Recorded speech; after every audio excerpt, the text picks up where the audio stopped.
So students, قرآن مجید کو پچھلی کتابوں کے لیے مہمن کہنے کا مطلب یہ ہے کہ جو یہ کتاب ہے قرآن مجید، اس سے پہلے جتنی بھی کتابیں نازل ہوئی تھیں، جو تعلیمات ان میں تھی، جو عقائد ان میں تھے، وہ محفوظ نہیں رہ سکے تھے. اسی لیے قرآن مجید نازل کیا گیا تاکہ اللہ تعالیٰ کا پیغام اور تعلیمات ساری محفوظ رہ سکیں. اور قرآن مجید جب نازل ہوا تو قرآن مجید میں شروع سے ساری چیزیں ویل ڈیفائن ہوئیں، از سر نو پوری ساری چیزیں بیان کی گئیں اور پھر وہاں پر محفوظ ہو گئیں. یہی وجہ ہے کہ قرآن پاک کی تعلیمات پر پورے اطمینان سے ہر زمانے میں عمل کیا جا سکتا ہے. قرآن کریم انسانی زندگی کے تمام پہلو، ہماری زندگی کے جتنے بھی پہلو، جتنی مشکلات، آسانیاں، جتنے بھی معاملات ہوتے ہیں، جیسے زندگی کی حقیقت ہو، خیر و شر ہو، حلال و حرام ہو، اخلاقی تعلیمات ہو، یہ کہ غرض یہ کہ انسان کی زندگی میں جتنے معاملات ہوتے ہیں سب کی رہنمائی قرآن مجید میں موجود ہے. اس کے علاوہ آخرت کی زندگی کے بارے میں وہاں پر تفصیلی معلومات موجود ہے قرآن مجید میں، اور زندگی کی اہمیت کو نہایت پرتاثیر انداز میں بیان کیا گیا ہے. قرآن مجید انسان کی انفرادی زندگی اور اجتماعی و معاشرتی حقوق و فرائض، اس کے معاشی اقتصادی امور کے متعلق بنیادی ہدایات، سیاسی اور بین الاقوامی معاملات اور اخلاقی رویوں کے متعلق جامع تعلیمات پیش کرتا ہے. یعنی قرآن مجید سے ہم صرف اپنی زندگی کے بارے میں، پوری اجتماعی لوگوں کی زندگی کے بارے میں، ہم ایک دوسرے کے اوپر کیا حقوق و فرائض ہیں، یہ ساری چیزیں ہمیں جتنے معاشی، اقتصادی، ہم اگر ہم خود انسان ترقی کرنا چاہتا ہے یا اپنے ملک کو ترقی دلوانا چاہتے ہیں تو یہ سب معاملات کے جو حل ہے یا سب معاملات یہ سارے قرآن مجید میں موجود ہیں. ہم وہاں سے رہنمائی حاصل کر سکتے ہیں اس بارے میں. انسان کی زندگی میں جتنے بھی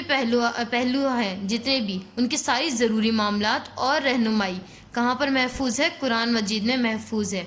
اس میں وہ باتیں وضاحت سے بیان کر دی گئی ہیں جن کا جاننا انسان کے لیے بہت ضروری ہے اور جن کے جاننے کا انسان کے پاس اور کوئی دوسرا ذریعہ بھی نہیں ہے. ہم انسانوں سے مشورے لے سکتے ہیں آپس میں، لیکن جو بہترین مشورہ، جو بہترین ہدایت اور بھلائی کا راستہ ہمارے لیے قرآن مجید میں ہے، وہ کہیں سے ہمیں نہیں مل سکتا. اس کی حفاظت کے بارے میں پڑھتے ہیں کہ قرآن مجید کس طرح نازل ہوا تھا اور اس کی حفاظت کس طرح اللہ تعالیٰ فرماتا ہے. قرآن مجید میں اللہ تعالیٰ کی طرف سے قرآن مجید جو اللہ تعالیٰ کی کتاب ہے یہ اللہ تعالیٰ کی طرف سے ہی نازل شدہ ہے اور اس کی حفاظت کا ذمہ بھی اللہ تعالیٰ نے خود لیا ہے. اللہ تعالیٰ نے کیا ارشاد فرمایا؟ بلا شبہ یہ ذکر ہم نے نازل کیا ہے اور ہم خود اس کے محافظ ہیں. اللہ تعالیٰ نے یہ ایسی واحد کتاب ہے جس کی حفاظت کا ذمہ اللہ تعالیٰ نے خود لیا ہے. نہ ہی کوئی انسان آج تک اس میں زیر اور زبر کسی بھی چیز کی آگے پیچھے کر سکتا، کوئی ریل پھیل کرنی، کچھ بھی نہیں کر سکتا، اس کے اندر چینجز نہ کر سکا ہے اور نہ ہی کر سکتا ہے کبھی کوئی، کیونکہ اس کی حفاظت اللہ تعالیٰ نے خود فرمائی ہے. ہم دیکھتے ہیں کہ حق سبحانہ تعالیٰ کا قرآن کریم کی حفاظت کا یہ وعدہ اس طرح پورا ہوا کہ پوری دنیا میں موجود قرآن مجید کے نسخوں میں ایک لفظ یا زیر و زبر کا بھی فرق آج تک نہیں آیا. قرآن مجید رسول اللہ صلی اللہ علیہ وسلم پر ایک ہی وقت میں نازل نہیں ہوا بلکہ تقریباً 23 سال میں تھوڑا تھوڑا کر کے نازل ہوا تھا. جیسے ہی کچھ آیت نازل ہوتی آپ صلی اللہ علیہ وسلم کاتب وحی کو بلاتے،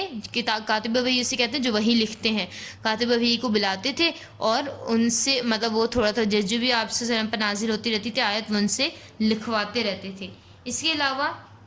وہ رہنمائی بھی فرماتے کہ حضرت وسلم بتاتے رہتے تھے کاتب وحی کو اب اس صورت کے بعد اس صورت کے بعد یہ والی لکھنی ہے، اب صورت کے بعد یہ والی آئے گی، ترتیب بتاتے رہتے تھے.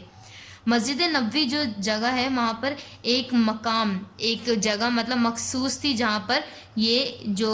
لکھواتے تھے آیت وغیرہ، جو عبارت لکھوائی جاتی تھی وہاں رکھ دی جاتی تھی، جو بھی لکھوایا جاتا تھا آیت وغیرہ. صحابہ کرام اس کے نقل کر کے لے جاتے اور یاد کر لیتے، جو بھی آیت لکھوائی جاتی تھی وہ وہیں سے کاپی کر کے لے جاتے تھے اور اسے یاد کر لیتے تھے. اس طرح 5 نمازوں میں اس کی تلاوت کرتے اور اس کو سمجھنے اور اس پہ عمل کرنے کی کوشش کرتے تھے. اسی طرح پھر جیسے جیسے قرآن مجید نازل ہوتا گیا لکھا بھی جاتا رہا اور حفظ بھی ہوتا جیسے جو صحابہ کرام تھے ساتھ ساتھ میں حفظ بھی کرتے رہتے تھے جیسے جیسے قرآن پاک نازل ہوتا گیا. اس عمل میں صرف مرد ہی نہیں بلکہ خواتین بھی شامل رہیں، حتیٰ کہ نبی اکرم صلی اللہ علیہ وسلم کی حیات طیبہ میں مکمل قرآن کریم اکثر امہات المومنین اہل بیت رضی اللہ تعالیٰ عنہ اور صحابہ کرام اور صحابیات کو حفظ ہو چکا تھا. نہ صرف مرد بلکہ عورتوں نے بھی اس مطلب جتنی بھی اہل بیت کی عورتیں تھیں، صحابہ کرام تھیں یا پھر صحابیات تھیں،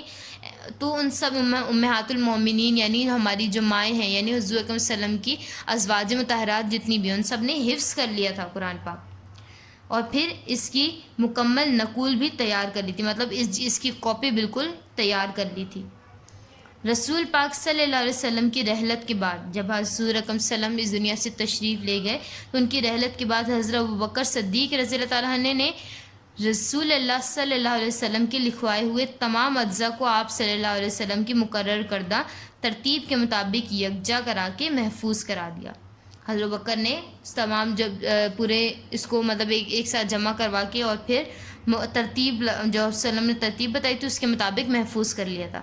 آیت کی ترتیب صورتوں کے نام وہی تھے جو رسول اللہ نے اللہ کے حکم سے مقرر فرمائے تھے۔ حضرت عثمان رضی اللہ تعالیٰ عنہ نے اپنے عہد خلافت میں اس کی متعدد نقول تیار کرا کے تمام صوبائی دارالحکومتوں میں ایک ایک نسخہ کے طور پہ بھجوا دی تھی۔ پہلے حضرت بکر نے کام کیا تھا یہ، ٹھیک ہے، کیونکہ بہت ضرورت پڑ گئی تھی قرآن مجید کو یکجا کروانے کی،